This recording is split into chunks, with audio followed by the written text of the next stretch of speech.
네, 안녕하십니까. BTV 주간 종합 뉴스입니다. 네, 2년이 넘은 코로나19 확산 속에 서울은 10,000명을 넘어 이제는 확진자 예측조차 어려운 상황이 됐습니다. 네, 이런 시국에 대선과 보궐선거가 한 달도 채 남지 않아 여론이 많이 어수선합니다. 네, 그런데 대선 못지않게 중요한 선거가 올해 또 하나 치러집니다. 바로 6월에 치러지는 지방선거입니다. 네, 지역 채널인 저희는 대선에 묻힌 지방선거 관련 소식을 이번 주 이슈로 정리했습니다. 네, 대선에 가려 잠잠했던 이 지방선거판이 아주 조금씩 달아오르는 분위기입니다. 네, 서울에서는 현재 서울시장에 출마할 예비 후보자 등록이 진행되고 있는데요.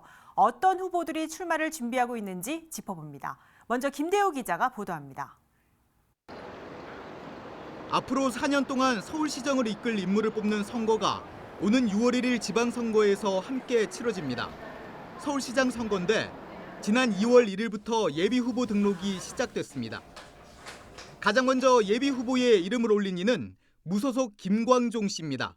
정치인으로 자신을 아리랑당 창당추진위원회 대표라고 소개했습니다. 국민의힘 소속 오세훈 현 서울시장도 출마를 공식화했습니다. 오 시장은 최근 열린 신년 기자간담회에서 이번 지방선거에 나서는 이유를 설명했습니다. 올해 6월 1일 치러질 지방선거에 출마하지 않을 거라고 생각하는 시민들은 안 계실 거라고 저는 생각합니다. 여러 차례 말씀을 드렸고 또 작년에 선거를 치를 때에도 저는 5년 한다는 걸 전제로 계획을 세우고 일을 하겠습니다라고 여러 차례 시민 여러분들께 보고를 드린 바가 있기 때문에 서울시장에 도전장을 내민 이는 또 있습니다. 정의당 소속의 권수정 현 서울시 의원입니다. 서울을 전면 수정하겠다며 출사표를 던졌습니다. 지난해 치러진 보궐선거에 출마했었지만 당내 사정으로 완주하지 못한 만큼 권 의원의 각오는 남다릅니다. 정말로 서울에 사는 시민들의 삶에 대해서 고민하는 시장이 필요하다라는 절박한 마음 속에서 정말 벼리고 나왔습니다. 이제 옛날을 이야기하는 후보들이 아니라 미래를 이야기하는 정말 다른 대안으로서 준비된 후보 권수정을 주목해 주셨으면 좋겠다. 그린 서울로, 적정 서울로, 성평등 서울로 만들어 가겠다는 말씀 드리겠습니다. 이처럼 3명이 출마의 뜻을 밝혔지만 서울시장 선거판은 아직은 조용한 편입니다. 3월 9일 치러지는 대선 때문입니다. 일부 정당에서는 대선이 끝날 때까지 지방선거 출마 선언을 하지 말 것과 예비후보 등록 역시 하지 말 것 등의 지침을 내렸다는 말까지 전해집니다. 그런 만큼 대선이 끝난 뒤에야 누가 서울시장 선거전에 뛰어들지 구체적인 윤곽이 드러날 전망입니다. BTV 뉴스 김대호입니다. 네, 앞서 보신 것처럼 오세훈 현 시장을 비롯해 현재 국민의힘과 정의당 등 야당에서는 지방선거를 앞두고 이 서울시장 출마를 공식화하는 인물들이 속속 나오고 있습니다. 네, 하지만 이 여당인 더불어민주당에서는 아직 출마 선언을 한 인물이 단 한 명도 없는데요. 네, 그럼에도 불구하고 여러 인물들이 후보군에 오르고 있습니다. 이 소식은 서주호 기자가 정리했습니다. 지난 서울시장 보궐선거에서 참패를 경험한 더불어민주당. 다시 돌아온 지방선거를 앞두고 흥행을 노려볼 만도 하지만 분위기는 조용합니다. 당 차원에서 대선이 끝나기 전까지 정권 재창출에만 집중하라는 지침에 공직 후보자 검증위원회도 미뤄졌습니다. 그래도 이미 정치권에서는 여러 인물들에 대한 하마평이 무성합니다. 먼저 지난 보궐선거에서 당내 경선에 나섰던 후보들의 재출마가 점쳐집니다. 박영선 전 중소벤처기업부 장관과 586의 우상호 의원이 거론되는 건데 두 인물 모두 아직 구체적인 움직임은 없습니다. 문재인 정부에서 비서실장을 지낸 임종석 전 실장과 법무부 장관을 지낸 추미애 전 장관. 또 지난 보궐선거에서 서울시장 출마를 포기했던 박주민 의원과 이번 대선 후보 경선에 참여했던 박용진 의원. 이 4명도 현재 더불어민주당의 서울시장 후보군으로 분류됩니다. 하지만 역시 4명 모두 아직까지 공식적인 입장은 없고 물망에만 올라 있습니다. 지자체장 중에서는 유일하게 국무회의에 참석하고 존재감도 독보적인 서울시장. 과연 현재 거론되고 있는 후보들이 더불어민주당 당내 경선에 모두 뛰어들지는 대선 결과에 따라 곧 윤곽이 드러날 것으로 보입니다. BTV 뉴스 서주원입니다. 네, 다음은 자치구 소식입니다. 네, 저희가 지속적으로 보도하고 있는 GTX 신호선의 이 도봉 구간 지상화 반대에 대해 서울시가 공식 입장을 내놨습니다. 지역 주민들의 거센 반대에 더해 서울시도 지하 구간의 지상화 변경에 대해 이 국토교통부에 해명을 요구했는데요. 공익 감사 결과에 따라 이 행정소송까지 대응하겠다는 입장입니다. 관련 내용 직접 취재했습니다.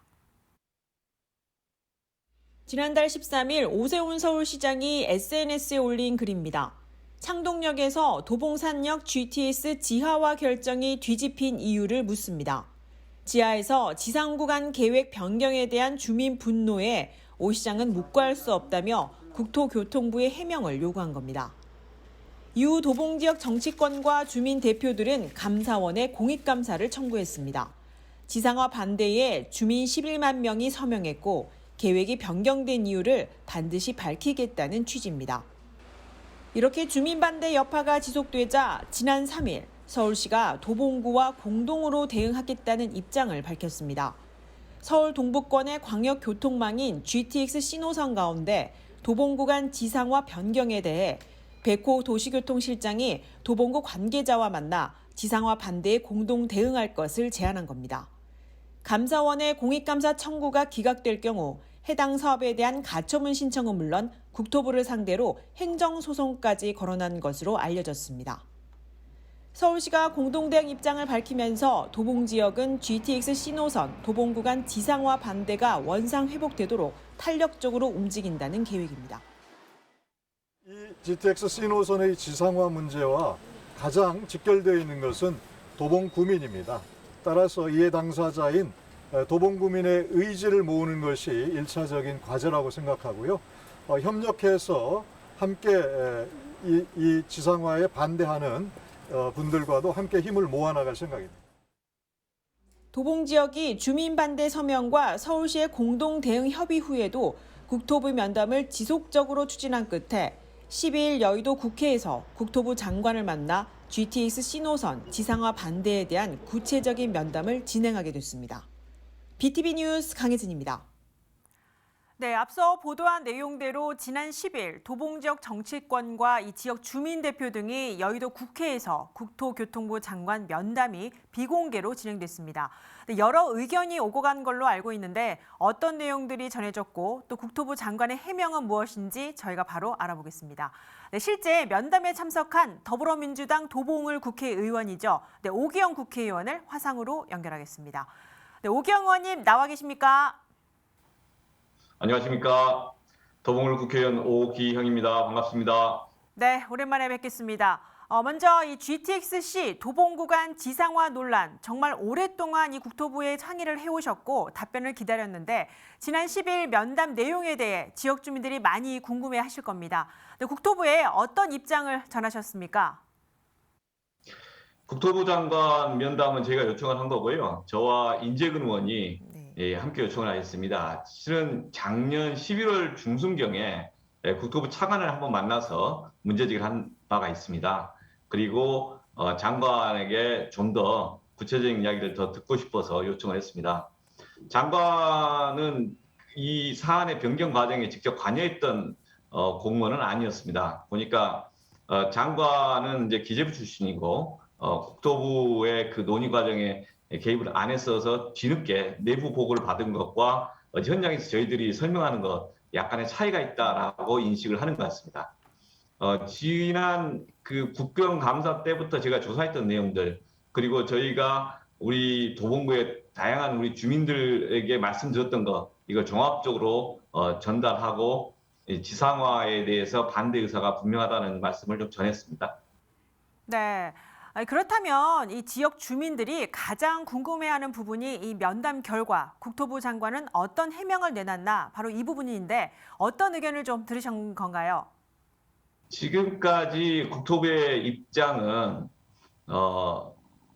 본래 우리 주민들이 다 아시겠지만 예비 타당성 조사 보고서상에는 지하화로 돼 있는데 민간 사업자를 공모하는 과정에서 이걸 지상화를 허용을 해줬고 그다음 민간 사업자들이 지상화로 해서 제안을 했고 그에 따라서 민간 사업자 중에 한 사업자를 우선 협상 대상자로 지정했던 것, 이게 작년 여름의 사정이었죠.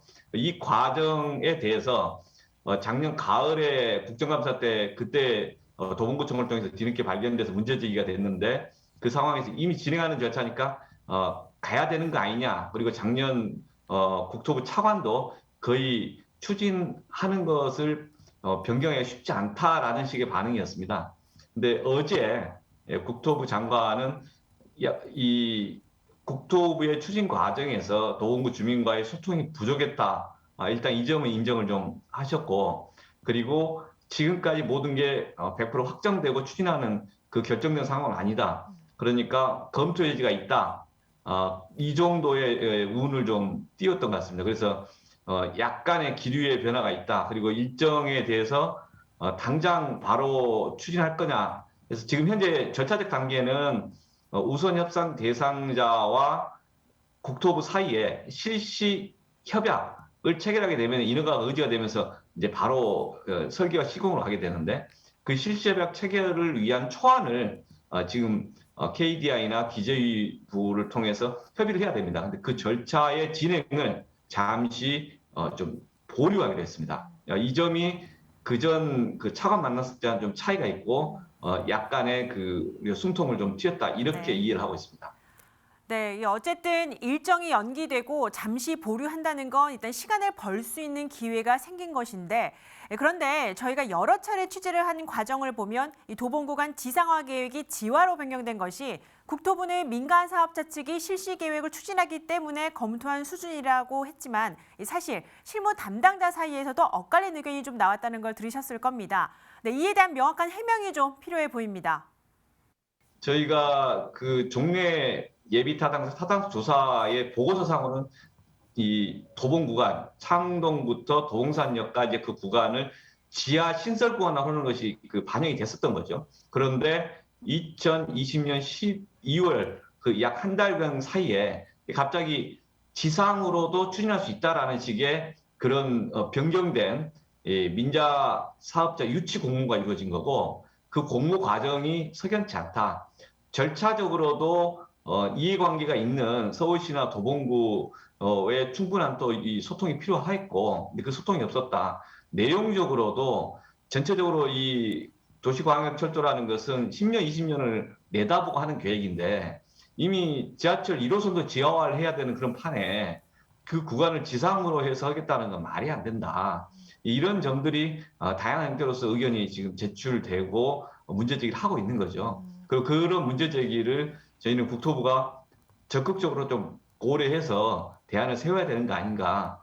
민간 사업자도 지금 한 3천억 정도의 비용 감소, 이 절감 효과만 가지고 주장을 하는데 그게 길게 보면은 이 갈등을 유발해갖고 이 공사 제대로 진행 못하는 거다. 그래서 서로가 이 대안적인 방법들을 찾아야 되는데 진지하게 숙고할 필요가 있다. 이런 문제제기를 하고 있는 겁니다. 네. 마지막으로 이 현재 도봉 지역의 최대 현안이자 해결해야 할 과제가 바로 이 문제입니다.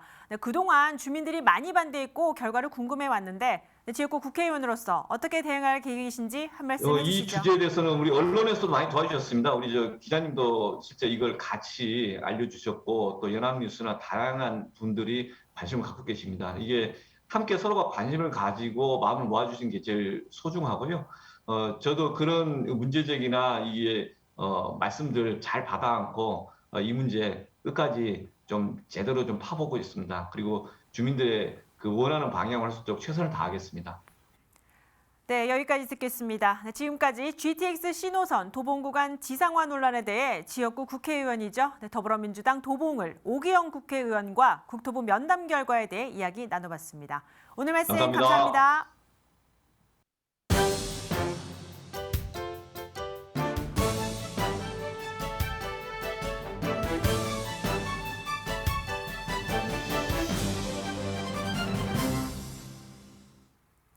네, 다음 소식입니다. 17명의 사상자를 낸 광주 학동 참사 이후 1년도 안 된 상태에서 벌어진 이 광주 화정 아이파크 붕괴 사고. 네, 시공사인 현대산업개발은 창사 이래 최대 위기에 봉착했습니다. 이 정부의 강력한 처벌이 예상되는 가운데 이 현대산업개발의 크고 작은 사업들이 추진 중인 노원구에서는 여러 분석과 우려의 목소리가 나오고 있습니다. 서주환 기자가 취재했습니다. 광주 화정 아이파크 붕괴 사고 이후 국토부는 물론 행정처분 권한을 가지고 있는 서울시 역시 현대산업개발에 법적으로 가능한 가장 강력한 제재를 예고했습니다. 현재 예상되는 처벌은 크게 두 가지.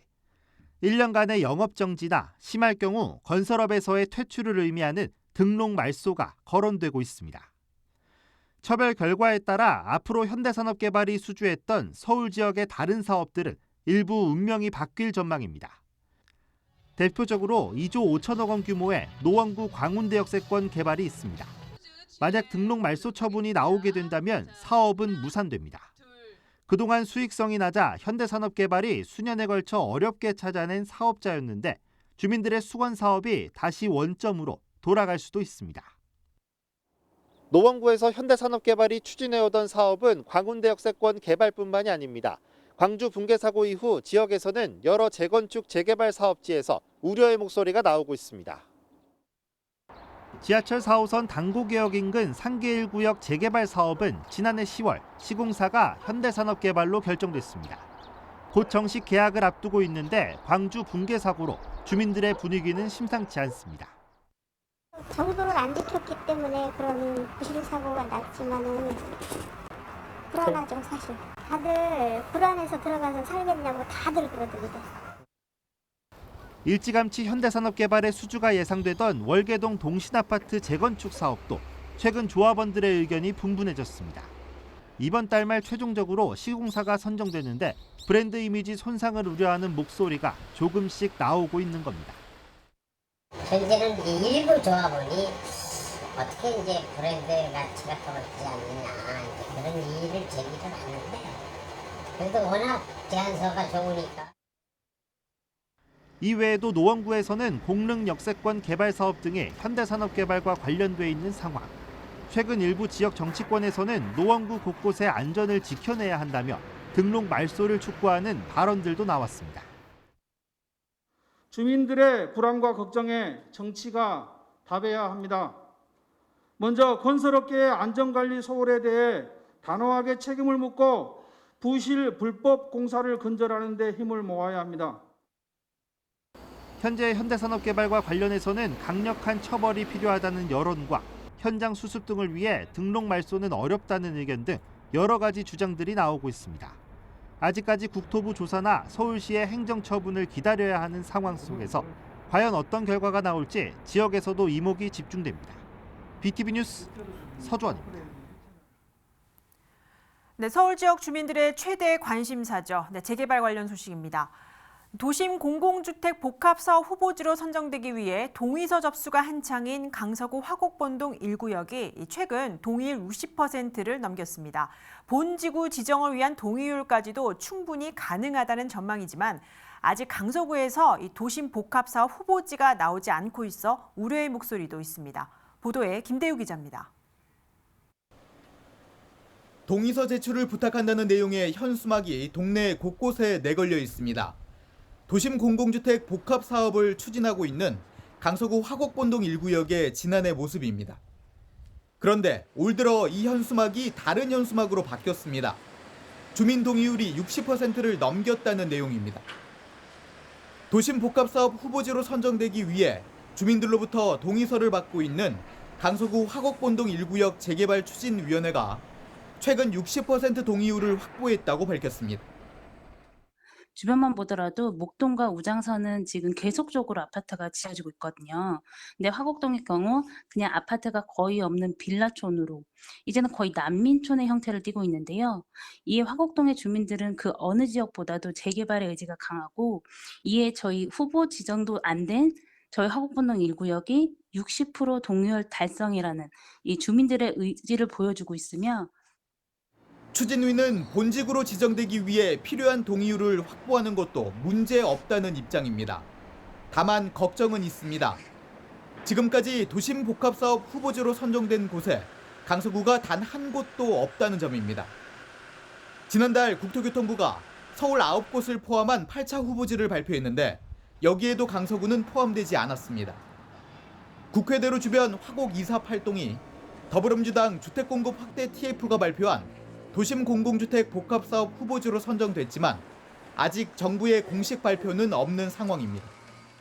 은평구나 강북구 이런 중랑구 이런 곳은 한 곳에서도 거의 3-4군데씩 지정이 되었지만 강서구는 지금 단 한 건도 지정되어 있지 않습니다. 이는 강서구만 소외되는 명백한 그 지역적 차별입니다. 이에 아파트가 거의 없는 강서구 화곡동, 저희 저층 주거지인 화곡본동 1구역이 후보지 선정에 적합하다고 생각하며 화곡본동 1구역 재개발 추진위원회는 과거 뉴타운 공약이 지켜지지 않아 난개발 속에서 동네가 노후화되고 있다고 강조합니다. 또 마곡과 상암, 목동, 여의도 등 직장과 주거지가 가까운 직주 근접 지역이라며 반드시 후보지로 선정돼야 한다고 목소리를 높이고 있습니다. BTV 뉴스 김대우입니다. 네, 동대문구가 구민회관과 천석 규모의 대공연장을 겸한 이 문화예술회관 건립을 추진하며 이 서울시와의 토지 막교환 문제에 있어 갈등을 빚고 있다는 소식 전해드린 바 있습니다. 유덕열 동대문구청장은 이 갈등을 빚고 있는 이 문제의 책임은 서울시에 있다며 이 설득을 통해 문제를 해결하겠다는 뜻을 밝혔습니다. 김진중 기자가 전합니다. 서울 대표도서관 사업 부지 내에 자리한 구유지인 전농동 문화부지 약 2,979제곱미터와 동대문구 구민회관이 자리한 시유지인 장안동 구민회관 부지 약 3,550제곱미터. 동대문구가 추진하고 있는 문화예술회관 건립을 위해선 시유지와 구유지를 맞 교환하는 문제가 첫 단추지만 감정평가로 환산했을 경우 공시지가 환산 차액의 7배에 달하는 가격이 나오면서 서울시와 동대문구는 교환 방법을 두고 갈등을 빚고 있습니다. 유덕열 동대문구청장이 답보 상태에 머무르고 있는 서울시와의 토지 교환 문제에 대해 구의 입장을 밝혔습니다. 서울시가 공문을 통해 공시지가가 아닌 감정평가로 토지 교환을 하기로 못 박은 만큼 다른 방법은 생각할 수 있는 것이 아니라는 겁니다. 상급기관인 서울시가 서울시장님의 도장을 찍어서 구청한테 이건 공시지가가 아닌 감정가로 해라 명령하듯이 공문을 딱 보내서 그럼 그대로 해야지. 이게 신뢰가 있는 거 아니에요? 그러지 지금 와서 무슨 다른 방법은 생각할 수 없는 거죠.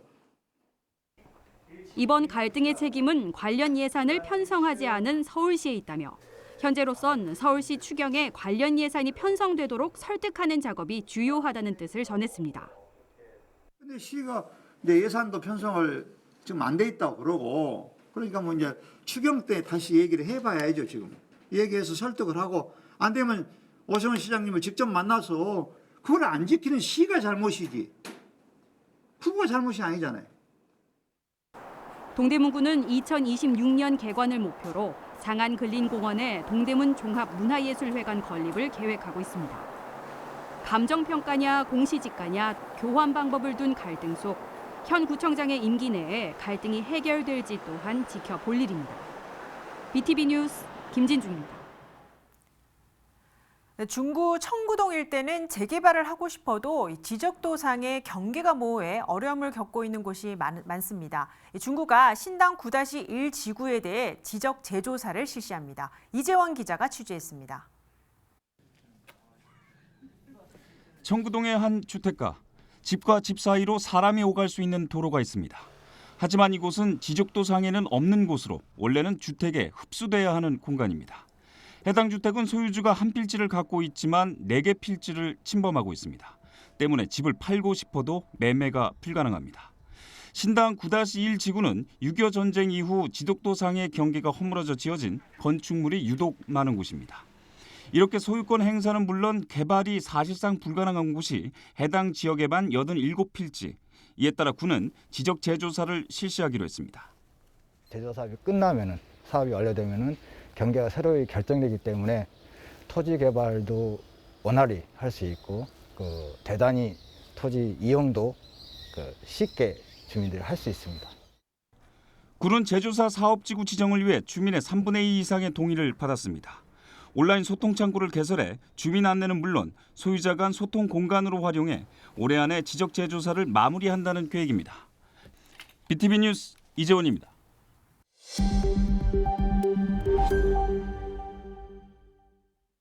네, 요즘 지역마다 환경을 주제로 한 다양한 활동을 많이 하고 있습니다. 네, 이제는 기후변화에 대응한 환경이 전 세계적인 이슈가 된 만큼 이 지역 단위에서도 실천하는 환경 활동이 꽤 많은데요.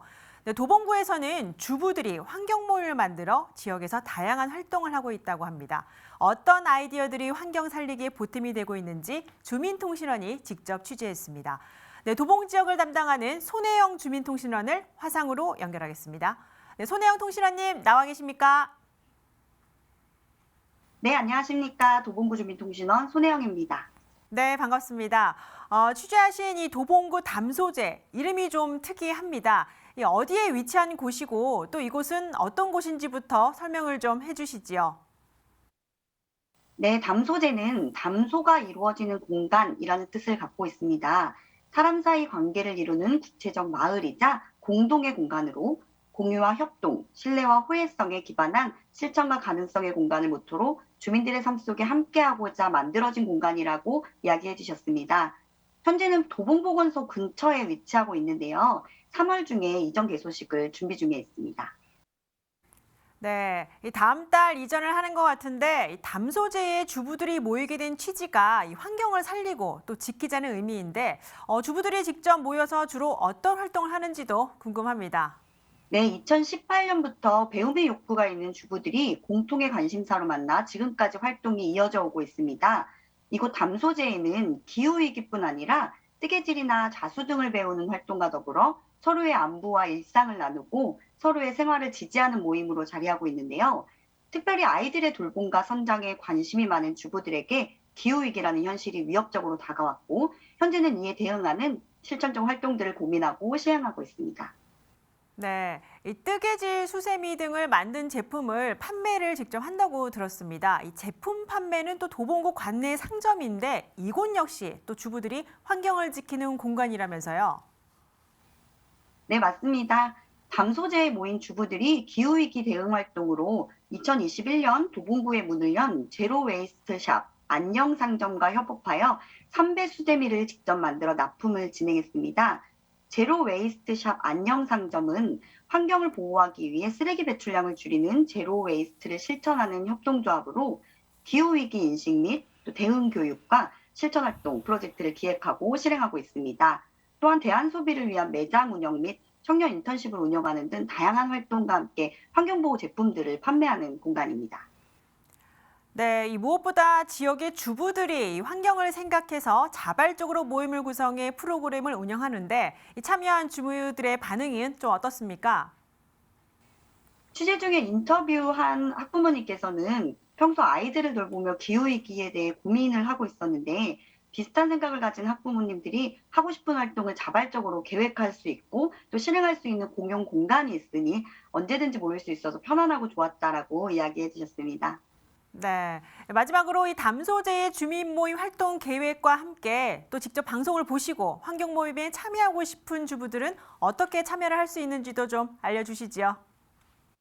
2018년부터 운영되었던 담소재 공간이 올해 좀 더 넓은 공간, 쌍문동 주민들이 찾아오시기 수월한 위치로 이전하게 되었다고 전해주셨습니다. 담소재가 새로운 공간에서 새로운 마음으로 마을살이를 시작하고자 하는데요. 주민들이 일상에서 소소하게 함께할 수 있는 활동들이 특별하게 만들어지는 공간, 담소재에 함께하고 싶은 분들은 담당하고 있는 방학골종합사회복지관으로 연락 주시면 언제든 활짝 열어두고 기다리고 있겠다라고 전해주셨습니다. 함께할 주민 여러분 많은 관심과 참여 부탁드립니다. 네, 여기까지 듣겠습니다. 네, 도봉구에서 이 환경을 위한 주부 모임 아지트죠. 네, 담소재 활동 소식에 대해 손혜영 주민통신원과 이야기 나눠봤습니다. 취재하느라 고생 많으셨습니다. 감사합니다. 네, 다음 소식입니다. 이 동대문구 노숙인 급식 시설인 바퍼의 불법 증축에 대해 이 서울시가 고발을 취하하고 시설 사용을 합법화하기로 했다는 소식 전해드린 바 있습니다. 네, 그런데 지역에선 이에 대한 민원이 빗발치고 있습니다. 유덕열 동대문구청장은 땅 소유주인 서울시가 결정을 한 만큼 이 사안에 대해 동대문구가 할 수 있는 것은 없다는 입장을 분명히 했습니다. 김진중 기자가 보도합니다. 30년 넘게 동대문구 지역에 자리해온 노숙인 급식 시설인 바퍼. 서울시는 시유지에서 불법 증축 공사를 진행한 바퍼를 지난해 12월 건축법 위반으로 고발했지만 지난달 21일 서울시장과 다일복지재단 최일도 목사의 면담 후 서울시는 고발 취하를 결정합니다.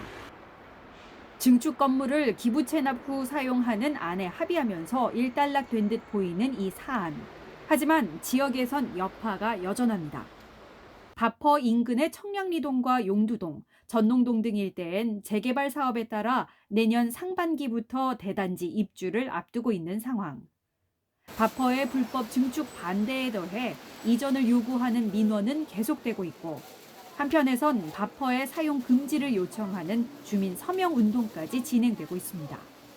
유덕열 동대문구청장은 바퍼 논란에 대해 토지 소유주인 서울시의 결정을 따를 수밖에 없다며 아쉬움을 토로했습니다. 나서서 딱히 할 수 있는 행정적인 조치가 없어요. 할 수가 없어요. 아까 말씀대로 땅 주인이 허가를 내주면은 우리는 그것에 따라서 허가 내주는 거 말고는 할 수가 없어요. 운영을 지금까지 해결하지 못한 바퍼의 이전 문제를 얼마 남지 않은 임기 내에 추진한다는 것 역시 말이 되지 않는다며 현재로선 별다르게 구에서 취할 수 있는 입장이 없음을 분명히 했습니다. 이번에 예를 들어서 서울시가 고발을 해가지고 그놈을 가지고 끝까지 관철을 시키고 밀어붙였으면 예를 들어서 뭐 이전에 해갔을지 어쩔지는 모르겠는데 시장님께서도 그냥 바로 일주일 만에 소치하고 양성해서 하겠다. 이제 이러는 마당이니까 현재로서는 별다르게 구청에서는 어떤 취할 입장은 없는 그런 입장이고요. 주민들은 바퍼 증축으로 노숙인이 더 몰릴 것이라며 우려의 목소리를 높이고 있습니다. 지역에선 끝나지 않은 바퍼 논란. 피해를 받았다 느끼는 주민들의 민원에 대한 구의 현명한 대처가 요구되고 있습니다. BTV 뉴스 김진중입니다. 네, 요즘 동네를 다니다 보면 곳곳에서 이 소화기가 자주 눈에 띕니다. 주택 벽에도 붙어 있고 또 거리에도 설치되어 있는데요.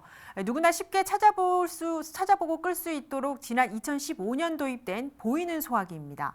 네, 이 보이는 소화기로 불을 끈 사례가 한 해 평균 100건 정도인 걸로 나타났습니다. 김대우 기자가 전합니다.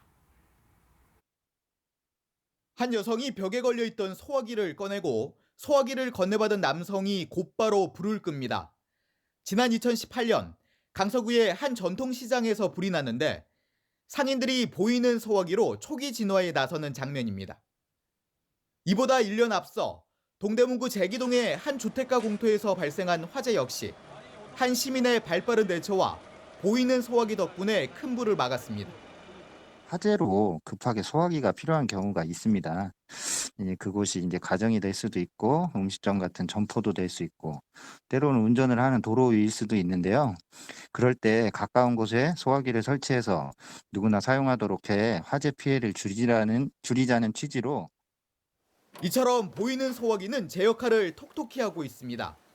서울소방재난본부 자료를 보면 시민들이 보이는 소화기로 초기에 불을 끈 사례는 보이는 소화기가 처음 도입됐던 지난 2015년부터 해마다 꾸준히 늘어 지난해까지 700건이 넘었습니다. 이에 따른 화재 피해 경감액은 248억 원으로 분석되고 있습니다. 그동안 보이는 소화기를 설치하는 데 43억 원이 쓰였는데 들인 비용보다 6배 가까운 효과를 본 셈입니다. 화재가 크게 확대되지 않고 다행히 시민들께서 다치지 않은 것이 무엇보다 가장 큰 효과가 아닐까 그렇게 생각합니다. 지난 2015년부터 지난해까지 서울에 설치된 보이는 소화기는 4만 3천 대 정도. 서울소방재난본부는 올해 1인 가구와 노후주택이 많은 지역에 보이는 소화기를 추가로 설치할 예정입니다. 또 오래되고 낡은 소화기함을 눈에 잘 띄는 신형으로 교체할 방침입니다. BTV 뉴스 김대우입니다. 네, 성동구 일대에서는 이 GTX-C 노선에 왕십리역이 추가 정차역으로 거론되면서 이 성동경찰서 이전 목소리가 커지고 있습니다. 이 십수년 답보 상태인 성동경찰서 이전을 통해 왕십리역 주변 개발을 서둘러야 한다는 지적이 성동구의회에서 나왔습니다. 이재원 기자가 전합니다. 성동경찰서는 왕십리역과 왕십리 광장에서 도심으로 이어지는 한복판에 위치해 있습니다. 때문에 경찰서를 이전해 주변을 개발해야 한다는 목소리가 십수년째 나오고 있습니다. 실제 성동구는 지난 2009년 374억 원을 들여 행당동에 8,100제곱미터 규모의 부지를 매입한 바 있습니다. 해당 부지에 경찰서 이전을 타진했지만 경찰청의 반대로 무산됐습니다. 경찰서 노후도가 C등급으로 양호하다는 이유입니다. 답보 상태가 이어지고 있는 가운데 지난해 GTX-C 노선의 왕십리역 추가 신설이 사실상 확정되면서 이전 목소리는 더 커지고 있습니다. 본 의원은 성동경찰서 이전 사업이 포스트 코로나 시대를 준비해야 하는 이 시점에 반드시 필요하다 판단해 지평부에 더 많은 관심과 노력을 촉구하고자 다시 이 자리에 섰습니다. 성동경찰서가 이전되면 구는 민간 자본을 유치해 공연장과 전시장 등 복합문화단지를 조성한다는 계획입니다. 이어 성동구의회에서는 마장 축산물 시장 내 업체 해썹 인증이 25%에 불과하다며 구에 적극적인 해결 방안을 요구했습니다. 내년 1월부터 연매출 20억 원 이상의 업체는 해썹 인증이 의무화됩니다. 성동구의회 임시회는 오는 11일까지 이어집니다. BTV 뉴스 이재원입니다. 네, 종로구 소식입니다. 종로구가 통합 신청사 건립을 위해 기존 구청 건물을 허무는 공사를 진행하고 있습니다. 네, 그런데 현장에서 정도전 집터로 추정되는 건축물 기둥과 또 기초 시설 등이 발견됐습니다. 종로구와 발굴조사단은 문화재 심의 절차를 진행한다는 방침입니다. 현장에 직접 다녀왔습니다. 지난해 3월 종로구청은 청사를 이전하고 신축 공사에 들어갔습니다. 1975년 수송국민학교 건물을 종로구청으로 사용한 지 46년 만입니다. 그런데 공사 시작 1년여 만에 현장에서 매장 문화재가 발굴됐습니다. 정도전 집터로 추정되는 건축물 기둥과 기초시설 등이 확인된 겁니다. 이미 지난 2019년 학술자문회의를 거쳐 매장 문화재 정밀 발굴 조사를 시행했는데 올해 초 집터 3곳이 발견됐습니다. 현재로서는 명확하게 나온 건 3군데이긴 한데요. 예전에 관청터를 그렸던 그림들도 이제 확인이 되고 있거든요. 그때는 이제 본청 가운데 건물 외부에도 주변 부속 건물들이 있기 때문에 한 3-4채 이상이 될 거라고는 예상을 하고 있습니다. 종로구와 종로구의회는 가장 먼저 문화재 발굴 현장을 찾았습니다. 일찍이 정도전 집터로 고증된 곳인 만큼 매장 문화재 발굴부터 진행했는데 예상대로 건물지가 드러난 겁니다. 종로구는 이르면 이달 말 정도전 집터에 대한 문화재 심의를 거쳐 보존 방안 등을 결정한다는 방침입니다. 보존 방안에 대해서는 문화재청에서 문화재위원들과 현장 검토 회의를 거쳐서 문화재청에서 보존 방안이 결정되면 거기에 따라서 구청에 지금 현재 설계 중인 설계안에 반영해서 보존 방안으로 확정할 겁니다. 통합청사 신축 전 발굴 공사는 계속 진행됩니다. 정도전 집터의 본체와 안체 등 문화재 심의위원들의 심의 결과에 따라 통합청사 내 집터 문화재 보존 여부가 결정되기 때문입니다. BTV 뉴스 강혜진입니다. 네, 중구 서서문 11-12지구가 40년 만에 재개발됩니다. 옛길이 복원되고 서서문 역사문화공원에서 덕수궁을 잇는 보행 네트워크가 만들어지는 건데요. 어떤 내용인지 이재원 기자가 취재했습니다. 중앙일보 본사가 있던 서서문 11-12지구가 40년 만에 재개발됩니다. 지상 20층, 지하 7층으로 연면적 12만 2천 제곱미터 규모입니다. 1, 2층에는 근린생활시설이, 3층에는 벤처 기업 직접 시설이 들어섭니다. 11-12지구와 함께 10지구도 개발되는데 두 지구를 십자 형태로 가로지르는 공공보행로가 설치됩니다. 해당 보행 네트워크는 서서문 역사문화공원에서 덕수궁을 잇게 됩니다. 10지구에는 옛길을 보존해 전시 공간도 만들어집니다. 그 서소문 10지구와 서소문 11, 12지구 내에 공공보행 통로를 조성하여서 서소문 역사공원과 덕수궁을 잇는 그 보행 네트워크가 조성될 계획입니다. 11, 12지구가 개발되면 시청 방향 도로가 5m 확장됩니다. 이와 함께 서소문동 120-23번지 일대에 11층 규모의 공공청사가 만들어져 기부 체납받게 됩니다. 해당 청사에는 소공동 주민센터와 어린이집 등이 들어섭니다. BTV 뉴스 이재원입니다. 네, 다음은 다양한 문화 소식을 전해드립니다. 이번 주 볼만한 영화 소개해드립니다.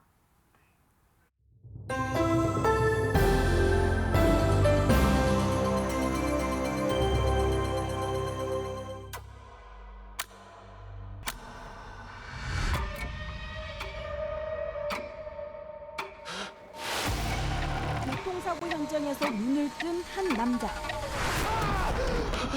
거울에 비친 낯선 얼굴과 이름. 갑자기 몸이 바뀌었다고요. 또 다른 사람의 몸에서 깨어난 남자. 또 바뀌었어. 그는 12시간마다 몸이 바뀐다는 사실을 깨닫게 되고 침착하게. 모르면 처음부터. 자신을 둘러싼 사람들 사이에 연결고리를 찾기 시작합니다. 이들이 쫓고 있는 국가정보요원 강희야. 강희는 어디 있어? 가는 곳마다 나타나는 의문의 여자까지. 이거 다 당신이 시작한 일이잖아. 강희야 어딨냐? 이 자식들 다 뭐야? 왜 다들 그 사람을 찾는 거야? 궁금하지. 모두가 혈안이 되어 쫓고 있는 요원이 바로 자신임을 직감한 남자. 내가 그 사람인 거. 강희 아니야. 진짜 나를 찾기 위한 본능적인 액션이 시작됩니다. 이제 알게 됐어. 내가 뭘 해야 되는지. 예측 불가능한 서스펜스의 영화 유체이탈자입니다.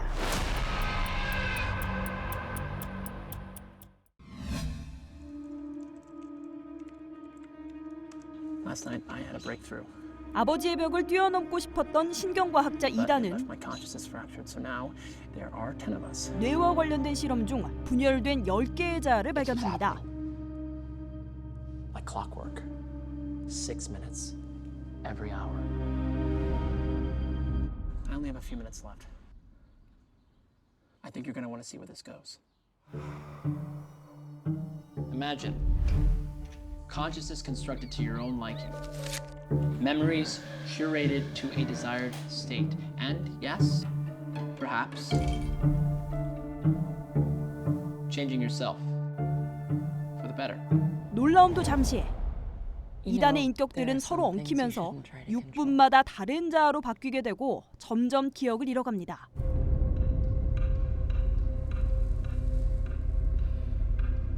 We have section 1, anxiety, then anger. Section 5 is intellect. Instead of suppressing my competing emotions, it seems we've isolated them. And section 9, euphoria.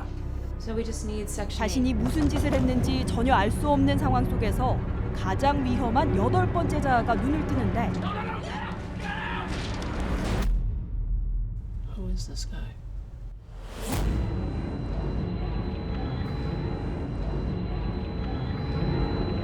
한 치 앞도 예상 불가능한 서스펜스. 흥미진진한 심리 스릴러. It's all you, remember? You did this to yourself. How are you doing, Ethan? 영화 10 아이덴티티입니다. 네, 14일부터 전국의 모든 경로당 운영이 중단됩니다. 이 오미크론 변이 확산에 따라 60세 이상 중장년층의 감염 확산을 예방하기 위한 조치인데요. 네, 일부 완화됐던 이 경로당과 노인시설 이용이 다시 제한되다 보니 어르신들의 움직임이 많이 줄어들 것으로 보입니다.